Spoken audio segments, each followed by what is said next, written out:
The streets of New York pulsed with life, horns blaring and people rushing, as if the city itself never allowed them to pause. Among the chaos stood a small food truck, painted in faded yellow and blue. Inside, Lila worked with quiet determination, flipping sandwiches, pouring coffee, and handing out orders with a tired but polite smile. The food truck was her entire world, her only means of survival, her dream in motion. Every dollar she earned pushed her one step closer to her biggest goal, opening her very own diner, a place where she could finally breathe. Her apron was stained with grease, her hair pulled back into a messy bun. Yet there was a light in her eyes, a spark that told anyone watching that she refused to give up. "Number 12, she called, sliding a paper bag across the counter to a construction worker. The line stretched longer than usual that afternoon. Businessmen in crisp suits, tourists clutching cameras, and students rushing between classes all waited for their turn. To Lila, they were faceless customers, just people, who came and went like the constant tides of New York. She didn't notice that one man stood silently in line, his gaze fixed on her. He wasn't impatient. In fact, he looked almost nervous, his hands hidden in the pockets of a tailored navy blue suit. When his turn finally came, Lila didn't even lift her eyes. "What will it be?" she asked, her voice brisk, focused on her work. The man leaned slightly closer, and in a voice deep yet gentle, he whispered, "Still remember me?" The words froze her hand mid-motion. She blinked, finally looking up, her tired brown eyes locking with his piercing blue ones. For a second, the noise of the city faded. Something about him was painfully familiar, like a memory she couldn't quite place. But before she could answer, the next customer cleared their throat impatiently, snapping the moment. Lila shook her head, pushing the thought away. To her, he was just another wealthy stranger in line until those words began echoing in her chest, stirring emotions she thought were long buried. That night, Lila couldn't sleep. The man's voice echoed through her mind. "Still remember me?" Who was he? She pulled the thin blanket tighter around herself in her small studio apartment, staring at the cracked ceiling as memories from years ago began to surface. Back in San Francisco, she'd once been a hopeful student at a community college. She remembered late evenings spent in the library, her notebooks filled with doodles of recipes rather than equations. But more than anything, she remembered him, Ethan. He was a quiet boy back then, always helping her with books, sharing notes, and waiting outside the diner where she worked part-time. They had watched sunsets together by the Golden Gate Bridge, making promises under the glowing city lights. "No matter where life takes us, we won't forget each other," Ethan had said once, his voice soft as the waves crashed beneath the bridge. But life had been cruel. Lila's family debts forced her to drop out, and she lost contact with him. Phone numbers changed, addresses were lost, and years passed. She buried the memory, convincing herself that he had moved on, that their paths were never meant to cross again. Now sitting in her tiny apartment in New York, she realized the man at her food truck wasn't just anyone. He was Ethan, but he looked so different now. Polished, powerful, like someone who belonged to a different world. And she was just a food truck girl struggling to survive. Her heart ached at the thought. Could it really be him? And if it was, why had he returned after all these years?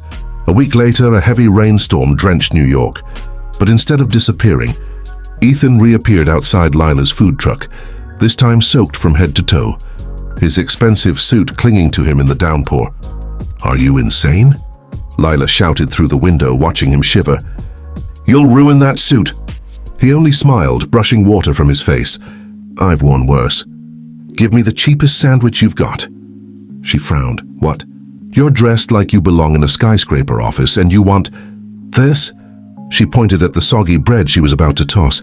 "Yes," he replied simply, "because it's yours." Something about his sincerity made her chest tighten. She handed him the sandwich, her hands trembling. As he bit into it, people walking by stopped, whispering. The sight of a millionaire CEO eating street food in the rain was absurd. Yet Ethan didn't care. He only cared about her. "Do you know how long I've been looking for you, Lila?" he said, voice low but firm. "I didn't build all of this to eat in fancy restaurants.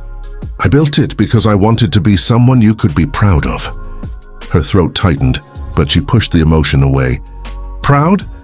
Ethan, I don't even recognize you anymore. You don't belong here. He leaned closer, raindrops glistening on his lashes. Then tell me where I belong. Because to me, it's wherever you are. Weeks later, Ethan invited Lila to Miami for a business gala. Reluctantly, she agreed, though she felt like an imposter the moment she stepped into the dazzling hotel ballroom. Crystal chandeliers glittered above, and women in gowns sparkled like diamonds. Lila wore a simple dress Ethan had bought for her, feeling both grateful and suffocated. As they entered, whispers spread through the crowd. Who is she? Is that the food truck girl? Lila's cheeks burned. She tried to hide behind Ethan, but he squeezed her hand reassuringly. During dinner, he finally told her the truth. I never stopped searching for you, he confessed. I built my company, my empire, but it all felt empty. Every success only reminded me of what I'd lost. You. Her fork clattered against her plate. Why me, Ethan? You could have anyone in this room. I'm nothing compared to them. You're everything compared to them, he said fiercely. Do you think money matters to me? None of this, he gestured at the glittering hall, means anything without you. Her heart raced. The words she had longed to hear years ago were finally spoken. But instead of joy, she felt fear. Could she really trust him? Or was this just nostalgia? A rich man's whim to rewrite the past? By the time they reached Los Angeles, cracks began to show. The city's endless glamour reflected Lila's insecurities. Walking down Hollywood Boulevard beside Ethan, she felt like a shadow invisible among the stars. One night, their argument erupted. You pity me, don't you? Lila shouted. That's why you're here, flaunting your wealth, trying to save the poor food truck girl. Ethan's face darkened. Is that what you think of me? That I see you as some charity case? Her eyes welled with tears. What else am I supposed to think? Look at you, Ethan. You own skyscrapers. I sell sandwiches out of a truck. We don't belong in the same world. His jaw tightened, and for the first time he stepped back. Maybe you're right. Maybe I don't belong in your world.